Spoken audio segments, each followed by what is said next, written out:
Hi guys, postman's bin. What a big package.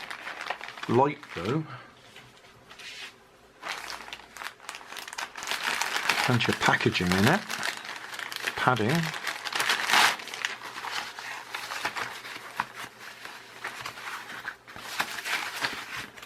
Haha. Good. Couple more of those USB soldering irons. The one that I've got, I've used so much that I've actually worn the tip out and the tips aren't replaceable. So I ordered 2 more. And it looks like they've thrown in some... Oh no, that's something else I ordered. Desoldering Wick. I must have ordered them from the same place. That was a separate order. So desoldering wick, as they call it, or wire, which is copper braided stuff, so you can desolder things,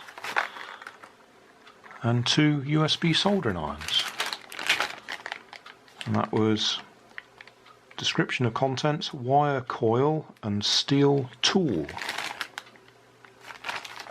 Great, I can get on with some work now.